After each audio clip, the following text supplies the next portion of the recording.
پارێزەرانی سەرۆکی پێشووی ئەمریکا دۆناڵد ترامپ ڕۆژی دووشەممە گەڕانەوە بۆ واشنگتن بۆ لێکۆڵینەوە کە 4 مانگی 2024 بۆ دادگاییکردنی ترامپ دیاری کردووە. لە دۆسیەکەدا کە گوایە هەواڵی ڕێگریکردنی داوە لە گواستنەوەی دەسەڵاتی بە ئاشتیانە لە کۆنگرێسی ئەمریکا لە 6 2021 پارێزەرانی ترامپ هیچ لێدوانێکیان بۆ دەنگی ئەمریکا نەبوو، بەڵام ناومێدی خۆیان بۆ دادوەرەکە دەربڕی. پارێزەرەکان داوایان کردبوو دادگاییکردنەکە تا مانگی 4 2026 دوها بخرێت، واتە دوای هەڵبژاردننی سەرۆکایەتی 11 2024 دادپرسی گشتی ویستێتی لە 2 مانگی 1 دەست پێ بکات و هەڵبژاردننی دەسەی سوێن خواردنی گشتی لە مانگی 12دا دەست پێ بکات. شارەزایەک بە دەنگی ئەمریکای وت پێی وایە دادوەری ناوچەی واشنگتنی ئەمریکا تانیا چۆتکەن دادوەرێکی بەهێز و بڕیارێکی ژیرانی داوە.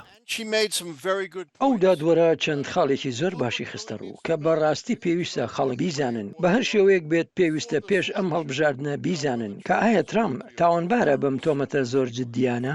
دەسەی سوێن خواردنی گشتی واشنگتن دەنگیدا بە تومەتبارکردنی ترامپ بە 4 تاوانی گەورە لەم دۆسیەدا، لەوانە پیلانجیێڕی بۆ فێڵکردن لە ئەمریکا و پیلانجیێڕی بۆ ڕێگریکردن لە ڕێشۆنی فەرمی ئەودانی بە تاوانەکەیدا نەناوە و چەندین جار بەبێ بەڵگە ئیدیعای کردووە کە تومەتەکان مەبەستی سیاسیان لە پشتە.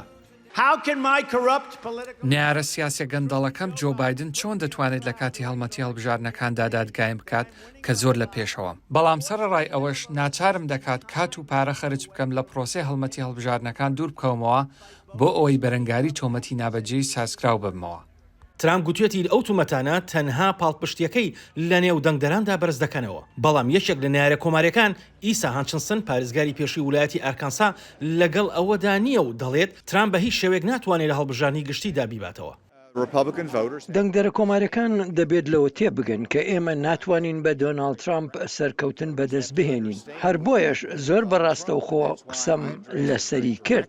ئالان لیکمان مێژەنووسی سەرۆکایەتی ئەمریکا دەڵێت زۆرێک لە ڕووداوەکانی 6 بە ئاشکرا لەبەر چاوی هەمووان ڕویان داوە. ئەمە ژوای کردووە ترامپ بەڕۆڕووی شیانی سزادان بێتەوە پێش هەڵبژاردنەکەی سەرۆکایەتی لە مانگی 11 2024دا.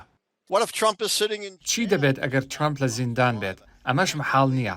لە ڕووی تەکنیکیەوە ترامپ هێشتا دەتوانێت خۆی کاندید بکات، بەڵام ئایا بەڕاستی کۆماریەکان دەیانەوێت کەسێک لە سەروی لیستەکەیان بێت کە بە تێکدانی دیموکراسیمان سزادرابێت؟ ترامپ یەکەم سەرۆکی پێشووی ئەمریکایە کە ڕوبەڕووی تومەتی تاوانکاری دەبێتەوە. ئەگەر تاوانبار بکرێت بۆی هەیە تا کۆتایی ژیانی لە زینداندا بێت. هەروەها لە نیویۆرک و جۆرجیا و فلۆریدا ڕوبەڕووی تومەت دەبێتەوە.